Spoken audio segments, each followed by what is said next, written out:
Pagi hari segala sentosa.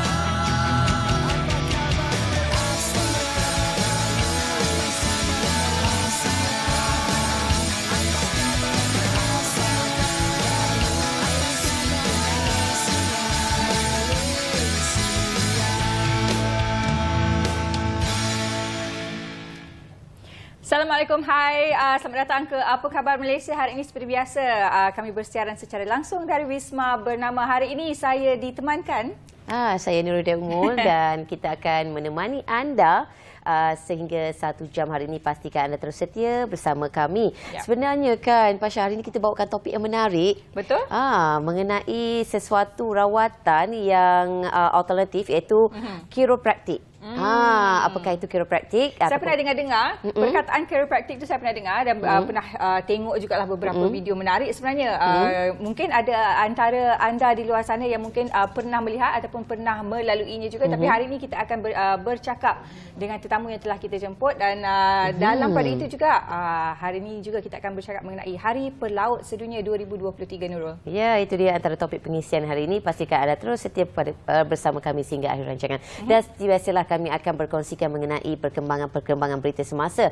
Ini antara laporan yang kita kongsikan adalah mengenai kemiskinan antara punca utama keciciran pelajar sekolah. Ini bukanlah sesuatu isu yang baru ya, Pasha. Ianya berlaku kerap kali dilaporkan berlaku melibatkan mereka yang berada di kawasan pedalaman. Apatah lagi dengan zaman teknologi ini memerlukan liputan internet, mungkin ini dilihat antara satu permasalahan yang perlu ditangani dan diselesaikan segera. Ataupun kita akan berdepan dengan masalah yang lebih besar di mana ada wujudnya dua generasi ataupun jurang yang lebih besar dalam untuk menerima pendidikan.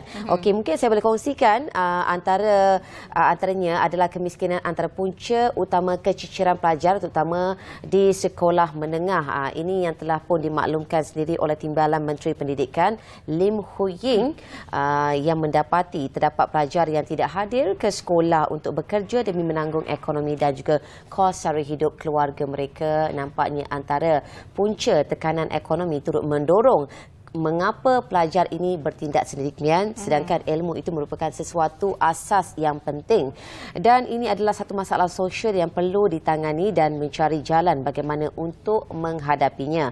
Menurut Lim, antara langkah yang sedang diusahakan Kementerian Pendidikan Malaysia adalah untuk mewajibkan semua pelajar untuk menghabiskan 11 tahun persekolahan, iaitu bermula tahun 1 di sekolah rendah hingga tingkatan 5 di sekolah menengah. Ini adalah untuk asas dalam menguasai ilmu pendidikan. Ini dijawab Lim ketika menjawab soalan asal yang dikemukakan oleh Muhammad Ismi di Parlimen berkenaan inisiatif KPM untuk membantu pelajar tercicir akibat kemiskinan, di mana KPM telah memperluaskan pelaksanaan sekolah komprehensif 9 ataupun K9 daripada 12 buah sedia ada kepada 17 sekolah. Dan matlamat sekolah K9 ini adalah untuk menangani isu keciciran di kawasan pedalaman khasnya di peringkat menengah atas faktor lokasi ke sekolah menengah yang jauh, bentuk muka bumi mencabar dan juga sosioekonomi keluarga. Ini antara langkah yang sangat efektif sekali dilaksanakan oleh kerajaan, yang dilakukan oleh kerajaan. Sejauh manakah pelaksanaannya, itulah yang kita nanti-nantikan. Diharapkan pelaksanaan yang berkesan akan dapat membawa keluar anak-anak ini daripada permasalahan buta ilmu ataupun buta huruf ya khasnya. Baik, kita bercakap mengenai jurang teknologi yang dialami oleh anak-anak yang keciciran dalam pendidikan. Malaysia akan menuju ke arah dekad digital emas dan memerlukan lebih ramai tenaga kerja dan pakar. Jadi ini selari dengan berita yang Nurul telah pun sebut tadi. Kita memerlukan anak-anak kita supaya melengkapkan pendidikan mereka sehingga ke tahap yang tertinggi.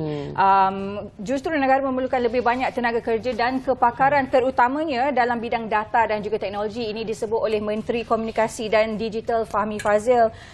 Beliau berucap kepada kira-kira 100 orang pelajar di London ketika menghadiri London Tech Week yang akan berlangsung sehingga Jumaat ini. Kata beliau juga ekonomi digital ini akan merupakan satu bahagian besar daripada masa depan negara. jika kita lihat, Malaysia juga telah pun memperoleh banyak pelaburan besar hampir setiap bulan, dan dengan hanya beberapa hari lepas, sebuah syarikat dari Australia telah pun melabur sebanyak 3 bilion ringgit Malaysia bagi membangunkan sebuah pusat data di Petaling Jaya. Dan selain daripada itu, minggu sebelumnya juga sebuah syarikat dari Amerika Syarikat komited untuk melabur sebanyak 3 bilion ringgit Malaysia. Sekarang ni Malaysia menyasar mencapai pelaburan digital sebanyak 130 bilion ringgit menjelang tahun 2025, yang ini akan menyumbang sebanyak 25.5% daripada keluaran dalam negara kasa KDNK negara. Jadi dijangka juga Menteri akan menyaksikan beberapa penandatanganan MOU ataupun persefahaman kerjasama antara syarikat-syarikat Malaysia dan juga pelabur-pelabur di London. Jadi ini satu perkembangan yang sangat baik untuk negara, dan kita harapkan pelaburan yang lebih banyak akan masuk ke negara Malaysia dalam masa yang akan datang. Dan seterusnya, negara bukan sahaja Malaysia, satu dunia ini ketika ini berdepan dengan kemajuan ekonomi digital, dan inilah masanya untuk kita mengorak langkah bersama ataupun kita akan terus ketinggalan. Ini waktu dah kena berlari, itu yang pastinya. Dan dalam hal itu nak berlari juga. Tapi macam biasa Pasha, laporan cuaca itu penting untuk memastikan segala aktiviti kita berjalan dengan lancar. Macam mana nak berlari kalau dalam hujan ya? Betul. Kata kalau kita tak tengok ramalan cuaca kita, mana tahu kok basah kuyup pula sambil kita berlari dekat luar tu. Okey. Seperti biasa kita lihat dulu ramalan cuaca hari ini dan seterusnya bersama rakan penyampai dari Bilik Berita. Silakan.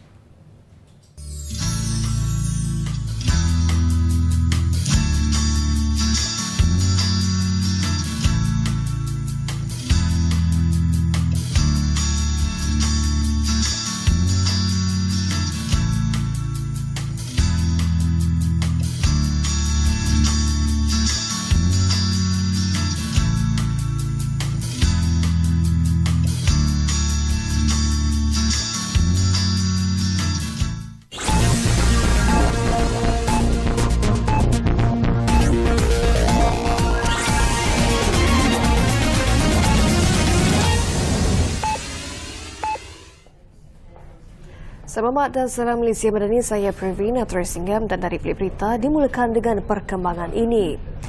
Sebanyak 8.5 juta dos vaksin pelbagai jenama telah luput di fasiliti Kementerian Kesihatan KKM dan gudang simpanan vaksin COVID-19 setakat 1 Jun lalu.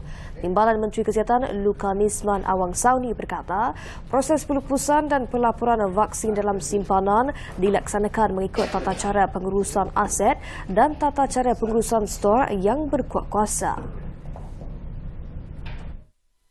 KKM turut membuat tawaran vaksin COVID-19 kepada negara-negara luar sebagai salah satu usaha mengurangkan lebihan vaksin.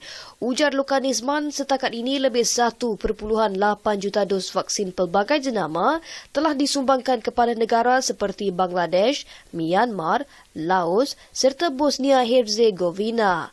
Dalam masa sama, beliau berkata perolehan vaksin COVID-19 telah membantu dalam meminimumkan kes kematian dan kebolehjangkitan COVID-19 dalam negara. Katanya secara kasar, kos vaksin prima untuk menyelamatkan satu nyawa di Malaysia adalah RM60,000 dan dengan pertambahan dos penggalak, kos vaksin meningkat kepada RM78,400 bagi satu nyawa yang diselamatkan. Malah berdasarkan kepada model ramalan, pelaksanaan PIK adalah sangat berkesan kerana telah berjaya mengelakkan sejumlah 5 juta kes jangkitan baharu dan 638 kes kemasukan hospital serta mengelakkan sebanyak 31,000 nyawa daripada kematian akibat COVID-19.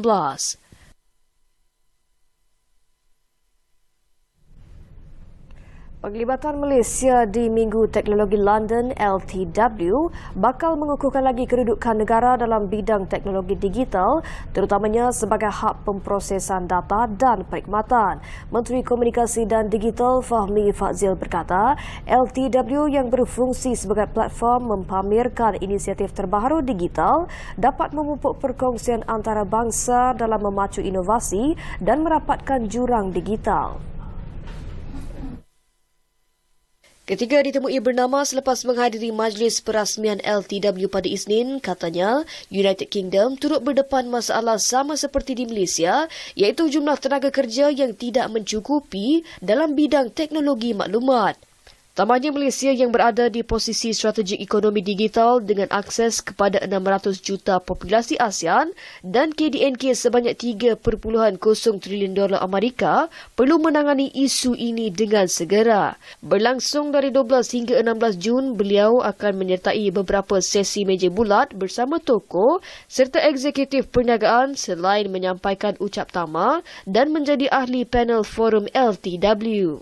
LTW dirasmikan Perdana Menteri Britain Rishi Sunak dan Datuk Bandar London Sadiq Khan dengan kehadiran lebih 30,000 pengunjung termasuk pemain industri digital dan pelabur. Penglibatan Malaysia menerusi Perbadanan Ekonomi Digital Malaysia MDEC diketuai Fahmi dan ia merupakan kesinambungan daripada penyertaan edisi penganjuran pada 2022. Dengan laporan itu, sekian dari Berita bersiaran bersama saya, Pravina. Terus singgah, selamat dan salam Malaysia Madani.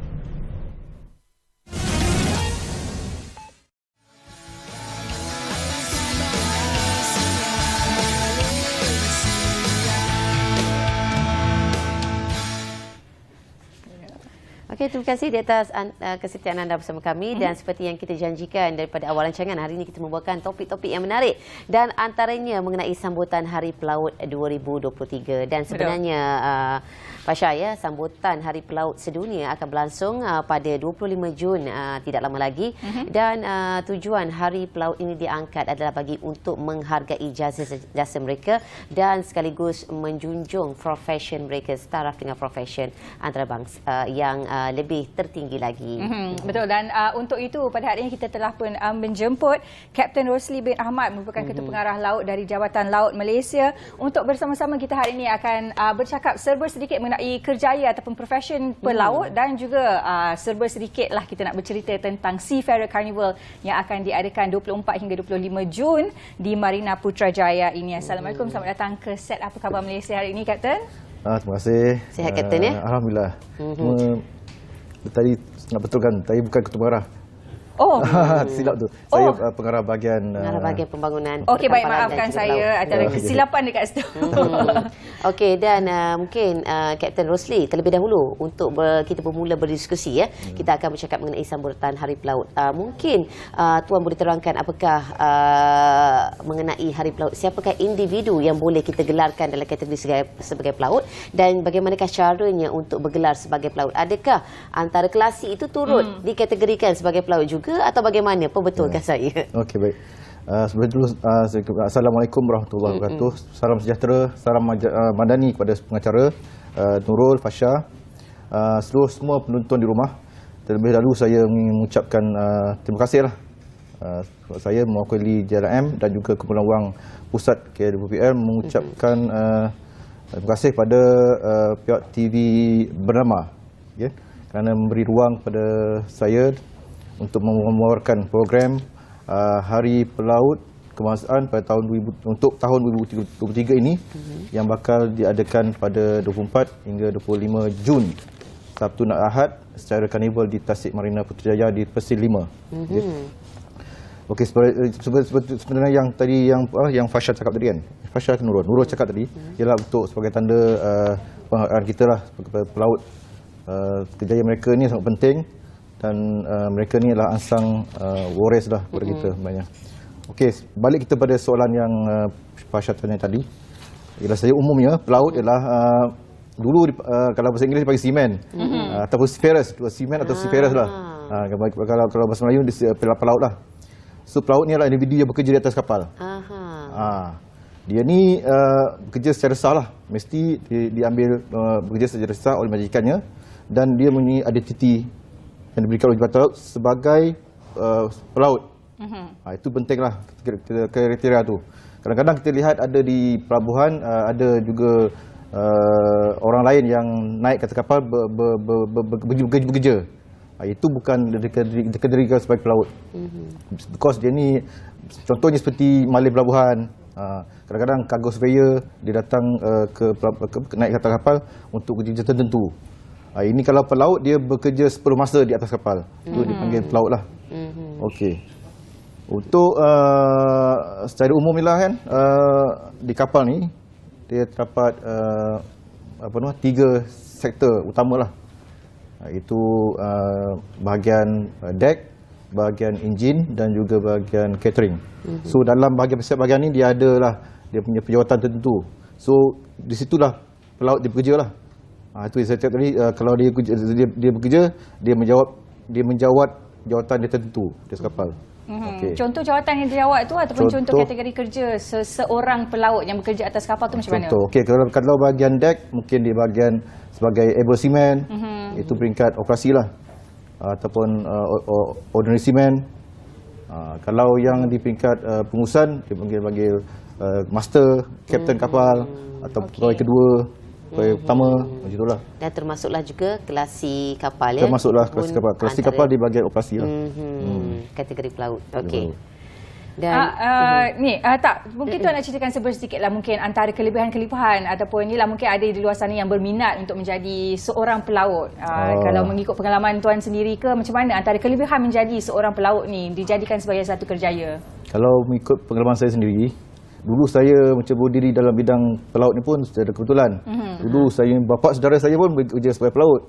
So melalui dia lah saya kenali dunia pelaut ni. So masa dia balik pulang ke rumah kan, dia dengan gambar-gambarnya dibawa kan.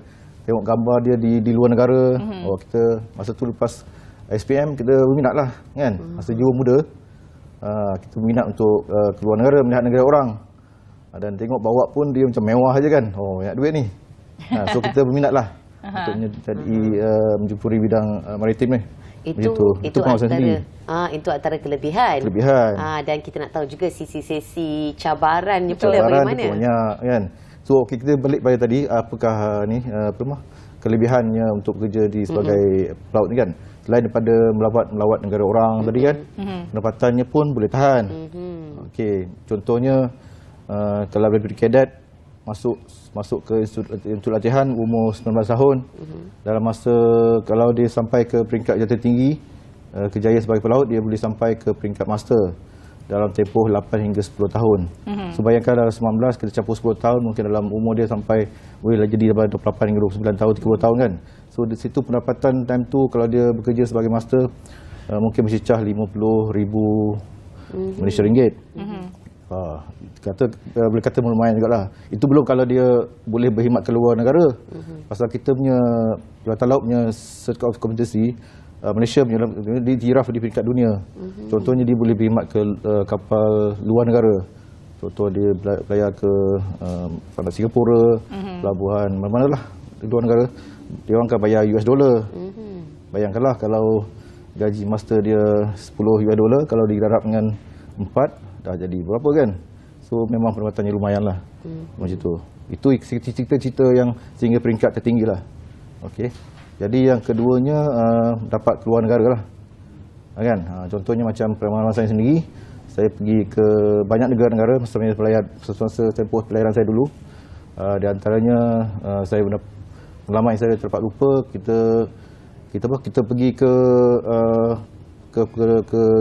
pelabuhan Lithuania sana. Dan tu kapal membawa kargo ke sana, dan saya melihat masa tu Lithuania baru merdeka daripada Rusia sebenarnya.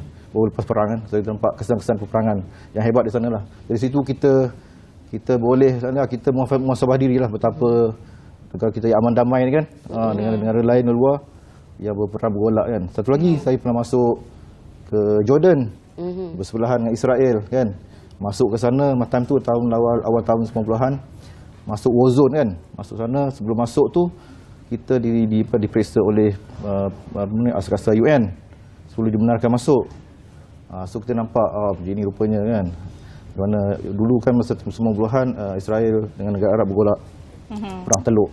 So itulah pengalaman yang saya tak lupakan lah. Satu lagi kita boleh tengok macam dulu saya pernah tengok iceberg kan. Pelayaran daripada US ke Korea, kita menggunakan Great Circle Sailing.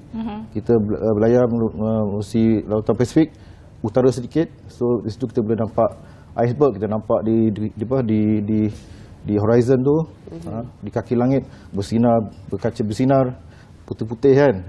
Itu adalah kesan daripada pantulan cahaya matahari kepada iceberg tu lah. Itu dia antara pengalaman-pengalaman manis. Orang kata jauh pelayaran, luas pemandangan, Kapten.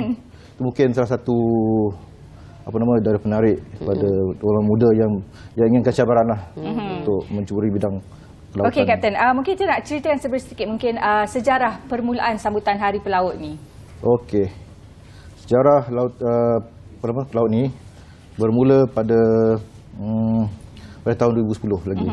Tapi sebelum tu kita cerita yang peringkat Malaysia. Malaysia sebenarnya dah menyambut awal daripada itu. Kita menyambut lebih kurang tahun 2007 lagi. Time tu dianjurkan sendiri oleh Jabatan Laut dan Kepulauan Pelaut KPPL lah. So tujuanlah untuk mengiktiraf jasa pelaut kita lah. Okay. Kemudiannya di peringkat global pula pada tahun 2010 ada satu Presiden Convention antarabangsa yang telah diadakan di Manila. Pada tu dicadangkan dalam mesyuarat tu untuk diadakan satu hari khas untuk dunia mengiktiraf pelaut. So cadangan itu telah dipersetujui di peringkat IMO. IMO itulah batu badan daripada bawah UN lah, yang mahu selia urusan maritim di seluruh dunia. Dia bersetuju untuk menetapkan bahawa 25 hari bulan setiap tahun itu sebagai hari pelaut. Tujuannya adalah untuk mengiktiraf pelaut lah, sumbangan pelaut pada ekonomi di dunia lah. Okey. Dan Kapten ya, untuk tahun ini tema diangkat adalah MARPOL at 50, Our Commitment Goes On. Dan mungkin Kapten boleh terangkan mengenai tema Hari Pelaut ini dan mengapa tema tersebut diangkat. Okey. Fasha dan Nurul. Sebenarnya tema Hari Pelaut tahun ini diambil daripada tema Hari Maritime Sedunia oleh Pertubuhan Maritime Antarabangsa, itu IMO tadilah. Pada tahun 2023 ni memang ditetapkan bahawa MARPOL 50, Our Commitment Goes On, itulah tema. Okey. So sebenarnya tema ni memang berubah setiap tahun. Tahun lepas pun ada tema yang lain. So tahun ni dipilih je ni, kenapa mungkin 50 tu kot. 50 tu kan adalah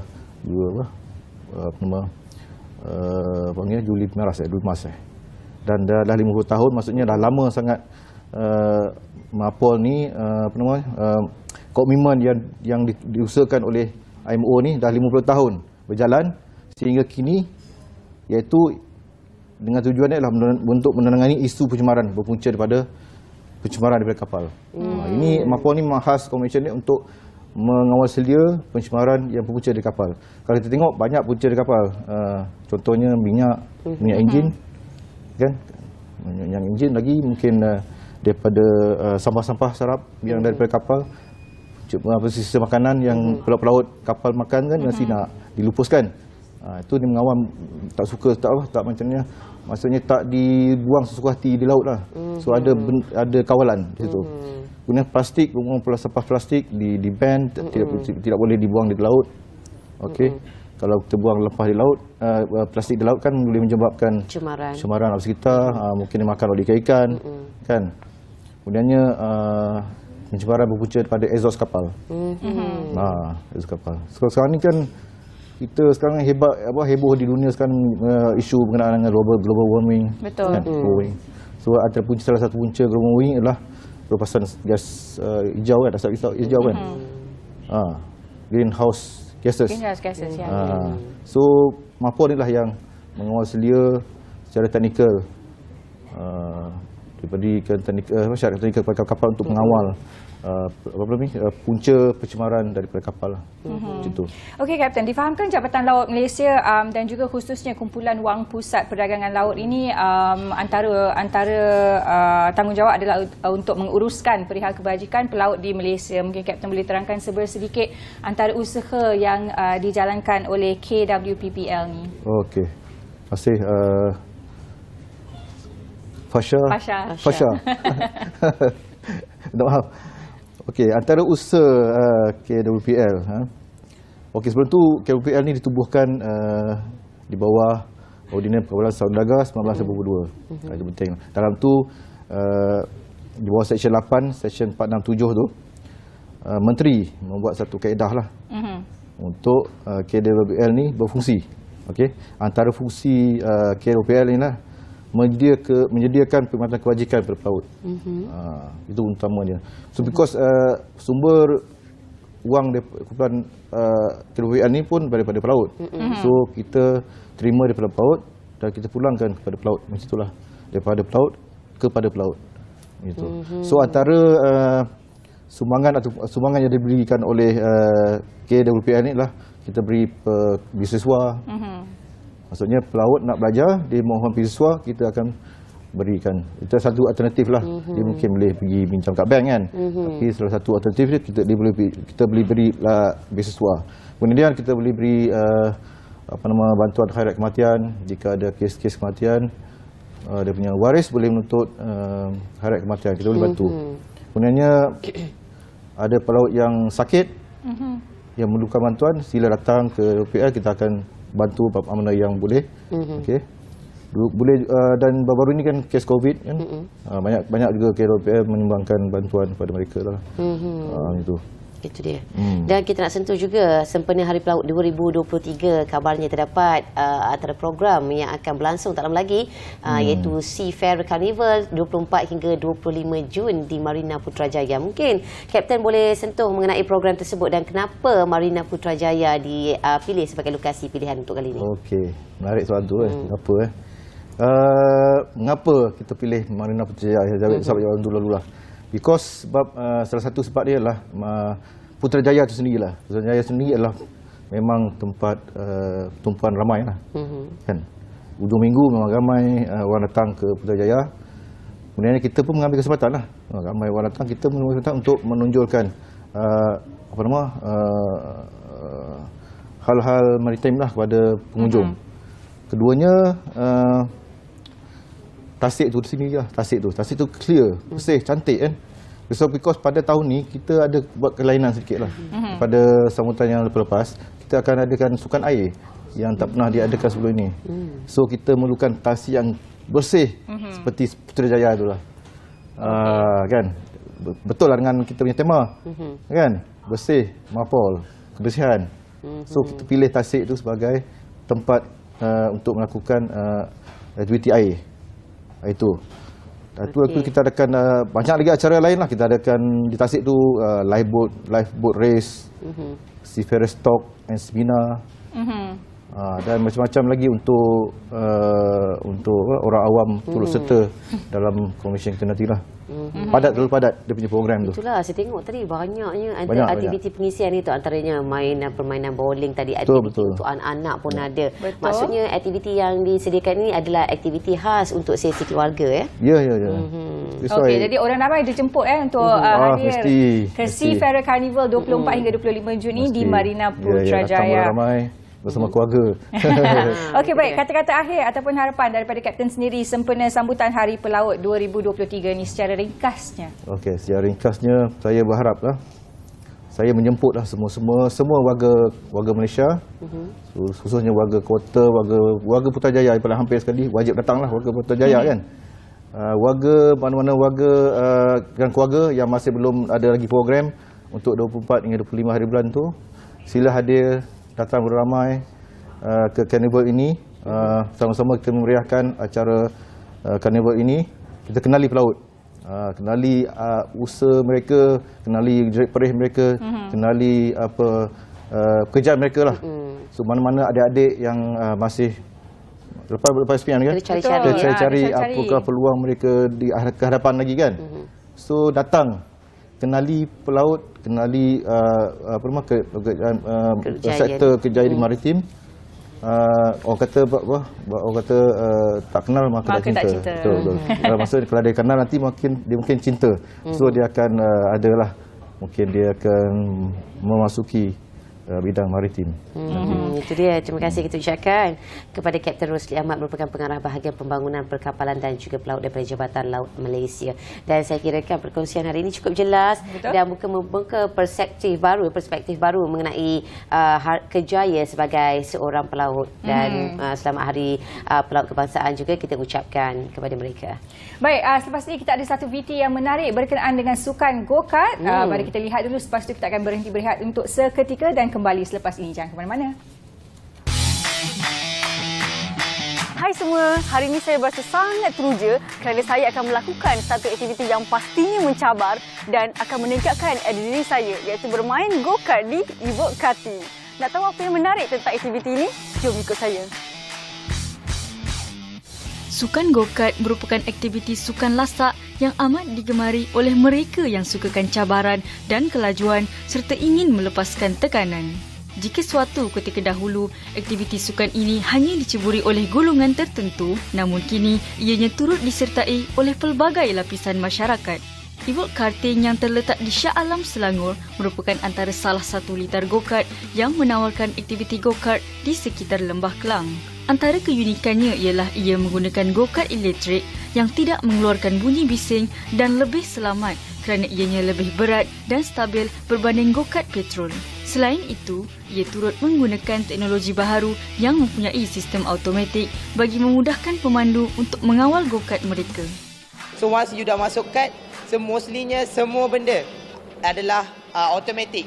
Akan ada marshal kita untuk tolong-tolong guide you guys je. You dah gerak dekat dia punya loop, automatic masa you dah mula. So habis 8 minit, automatic you punya kart akan slow down. Kalau ada crash, automatic you punya kart akan slow down. So semua ni adalah automatic. So kita applykan new technologies dekat Evoke Karting ni. We did like a few tries and then we did a race with all of us. The mechanics really simple. You just like it's a go and brake. Terdapat 3 jenis peringkat yang berbeza iaitu Novice, Advanced dan Pro yang setiap satunya mempunyai tahap kelajuan yang ditetapkan.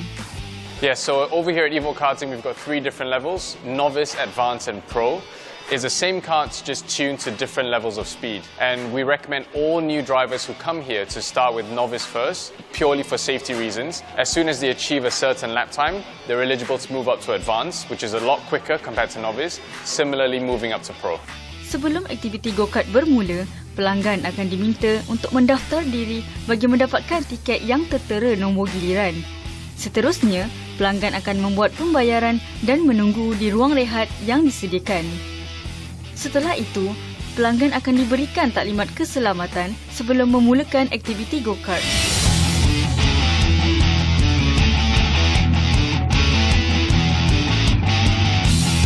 Setiap pemandu akan diberikan masa selama 8 minit bagi merasai cabaran memandu di trek Evoke Karting. So for the adult karts, the minimum age recommended is 14 years old and above, and a minimum height requirement of 140 centimeters. However, for those who don't qualify that, we also have the kids track situated on the first floor, where ages 3 and above can enjoy racing as well. Macam mana dengan aktiviti go-kart tadi? Menarik kan? Mula-mula memang saya rasa berdebar, tapi bila saya dah main go-kart tu saya rasa seronok sangat. Jadi jika anda ingin mencuba sesuatu yang baru ataupun anda ingin mencuba aktiviti go-kart, jangan lupa untuk singgah ke Evoke Karting. Best!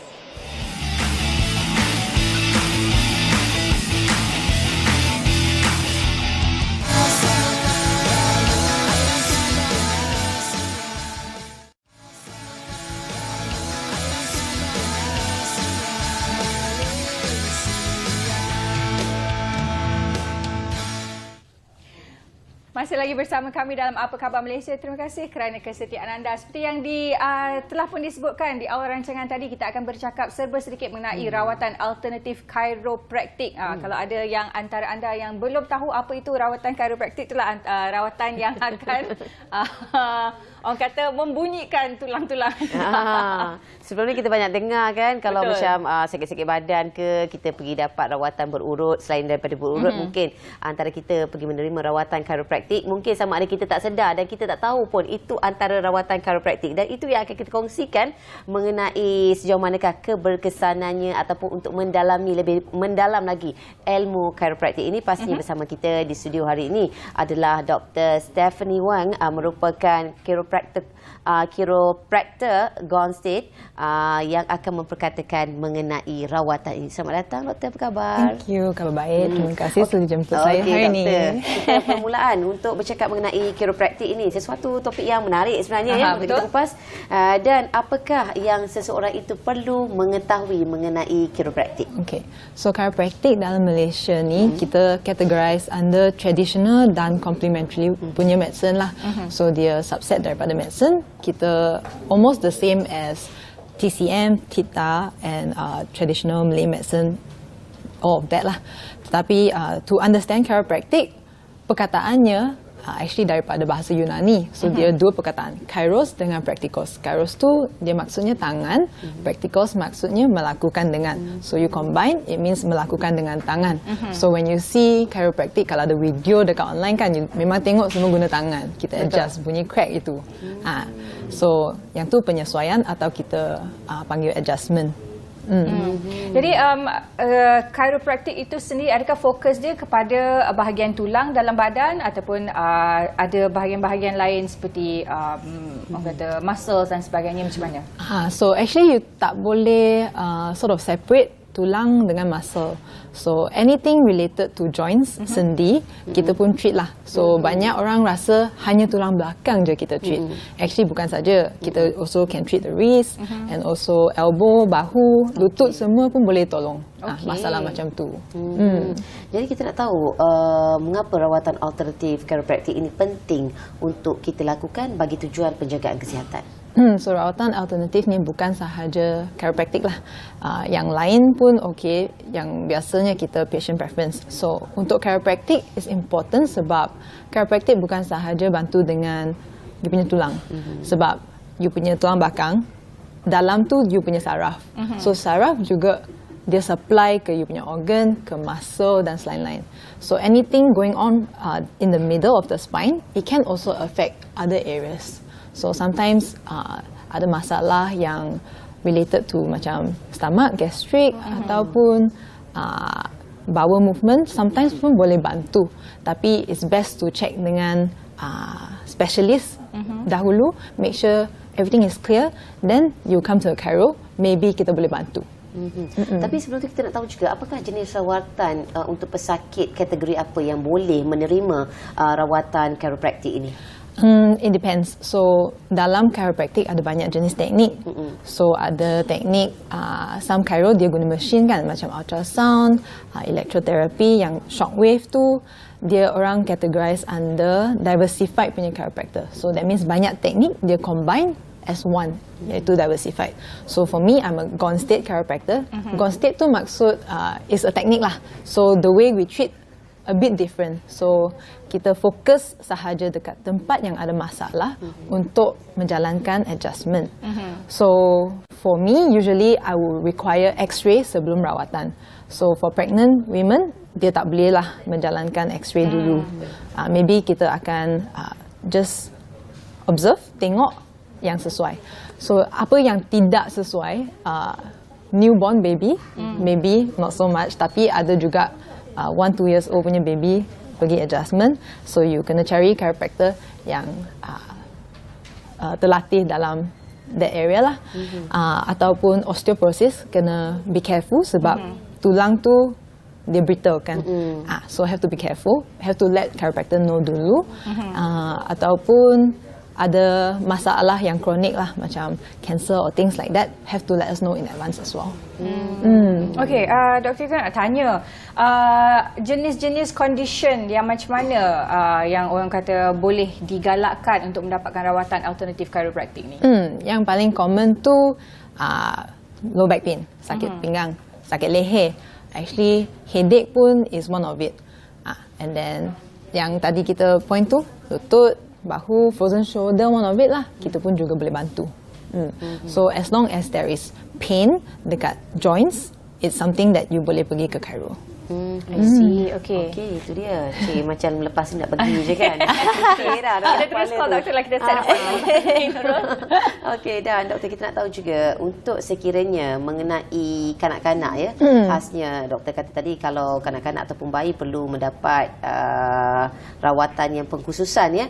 Khasnya untuk kanak-kanak yang mengalami masalah berjalan, mungkin perjalanannya tidak begitu lurus ya. Adakah rawatan ini merupakan rawatan yang sesuai untuk memperbetulkan menurunkan struktur perjalanan mereka bagaimana? Actually untuk kanak-kanak banyak yang datang because of parents punya concern. Dia punya ibu atau bapa rasa kenapa anak I macam tulang sengit sikit ataupun kenapa jalan tidak betul. Tetapi untuk kanak-kanak kita perlu remember that diorang sedang growing lah. Dia belum fully mature yet. So a lot of times dia ni memang sahaja concern. So what we can do is kita punya treatment takkan kerap sangat macam adult. Kita akan jumpa maybe once every few months to make sure dia punya growth is normal. So kalau at any point of time kita nampak ada masalah, then it's something that we will focus on lah.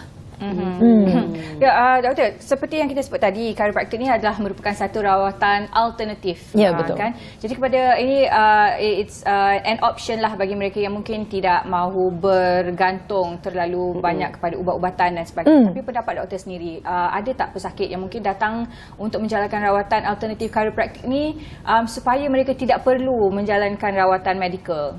Pendapat doktor sendiri macam mana? Okay, it also depends on apa masalah, because chiropractic kita punya scope rawatan memang limited je lah.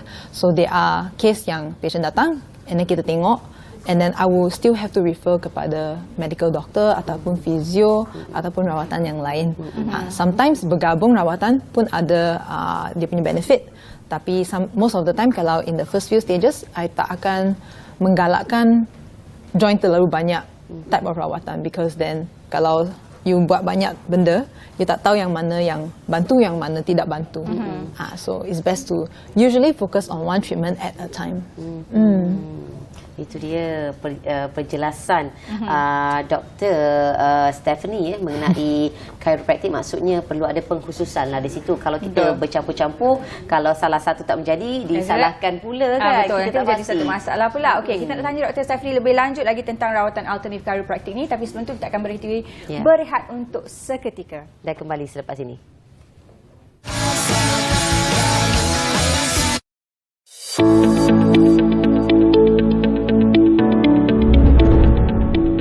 Hello there, it's English Week, and in conjunction with the event, we're here to enlighten you on some of the mispronounced words that are often used in English in Malaysia. And of course, here to help me do this is none other than my good friend and colleague, Hilmi Ashley. Hilmi, thank you so much for joining us, man. Good to have you. Thank you for having me, Kevin. Yeah, I know, it's great to have you, man. So here's today's mispronounced word. Kevin, you remember my son Amar? Yeah, I do. Now he's trouble with math. Oh no, man. What are you going to do? I think I must send him to tuition. Tuition? Yeah, tuition. Oh, yeah. Tuition. Extra class. Oh, tuition. Tuition. Yep, another very, very commonly mispronounced word. Tuition. Very often Malaysians will just pronounce it as tuition, or, in Malay it's actually pronounced tuition as well. So we can't take the same kind of pronunciation in English. The right way to pronounce this particular word is tuition. Not tuition, but tuition. It has to be fast. So that's the way you pronounce this particular word. Tuition. Now I know. So even my son problem. Yeah. Your son has a problem. Problem with math. Oh, he has a problem with maths. Yeah, everybody has a problem with maths. What are you going to do? You also. Yeah, me too, unfortunately. I'm good with math. Oh, you're very good with math. Okay, so what are you going to do with now, your son, though? I want to send my son to tuition. Oh, tuition. Tuition. Okay, yeah, you should do that, because that will... I know a good tuition teacher, actually. Where? Yeah, well, I'll give you the number and you can call them. After this. No, absolutely. After this, you go. I really hope he gets really good lessons from this tuition teacher. Tuition, yes. Well, that's it for today's mispronounced word. Hopefully you'll take what we've given you and apply it in your daily lives. Join us again for another mispronounced word right here on Bernama TV.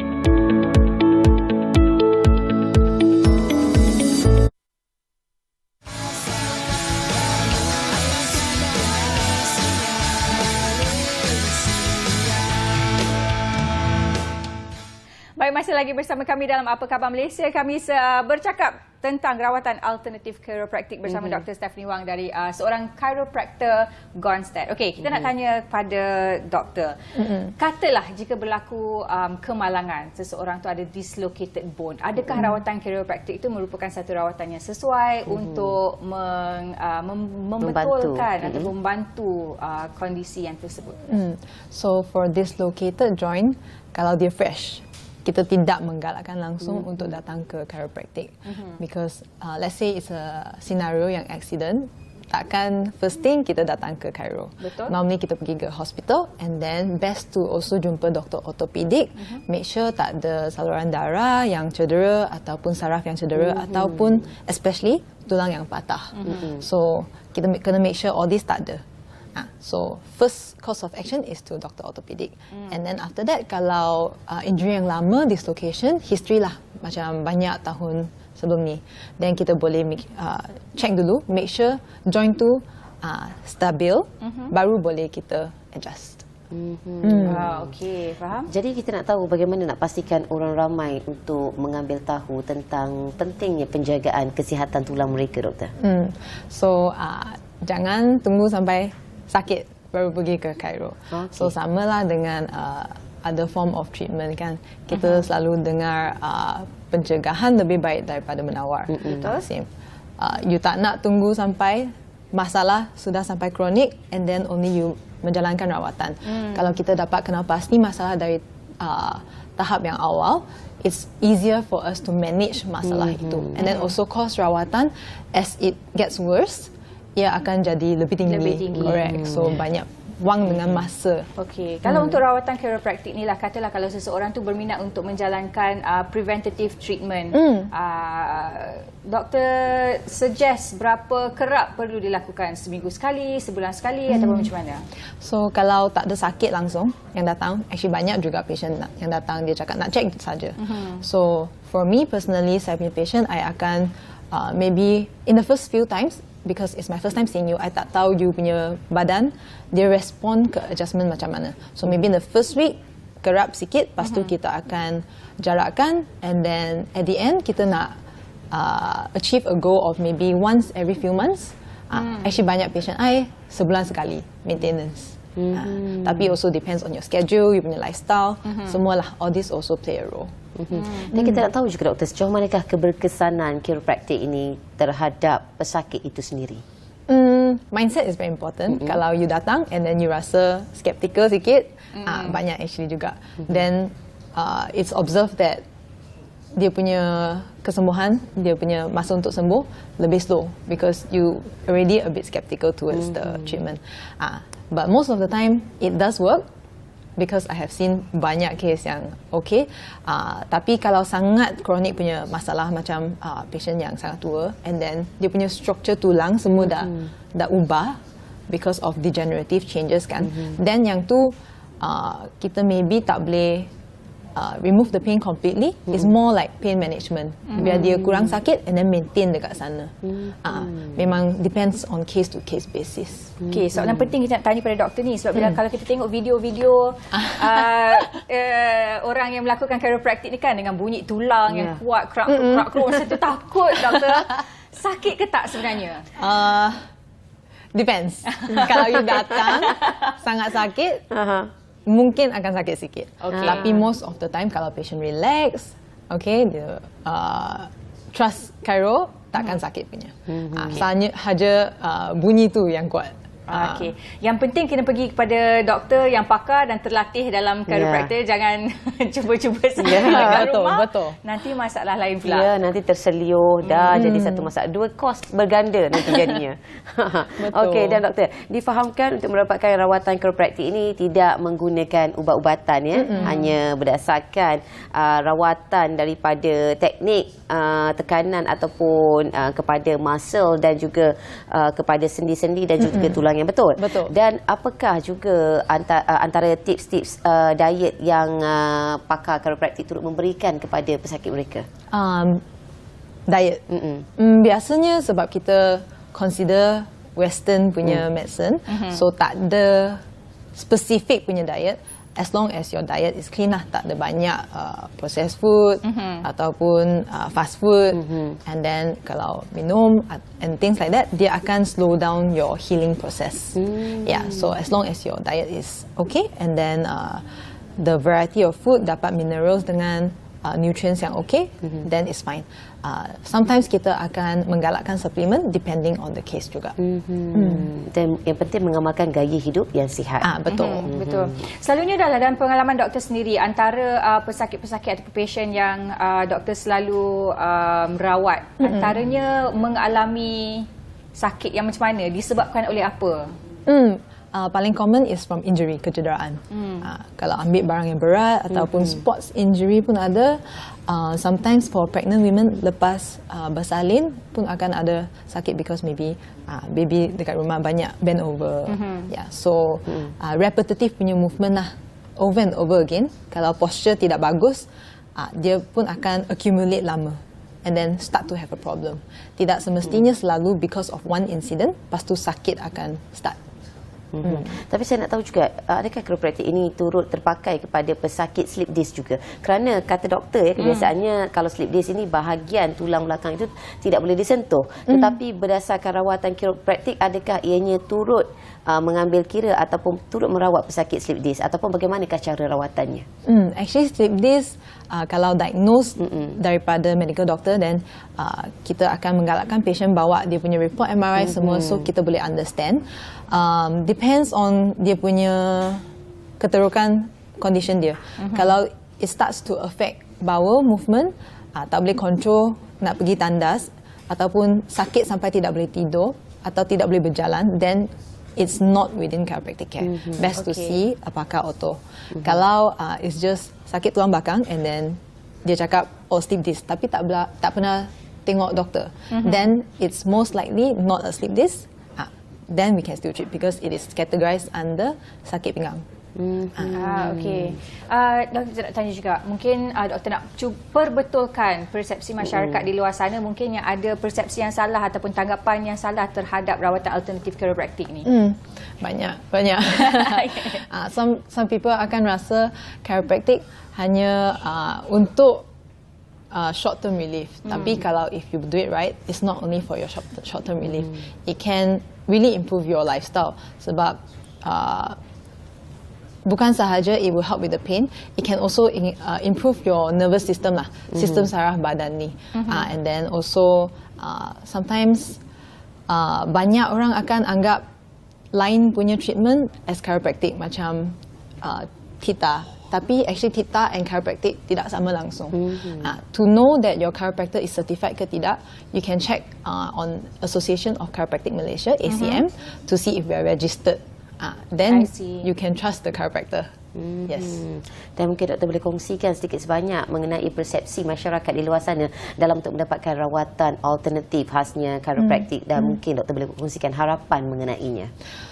Actually, I started my practice sebab I nak try to educate people that chiropractic shouldn't be something how to say tidak, I nak chiropractic jadi as important as other form of healthcare.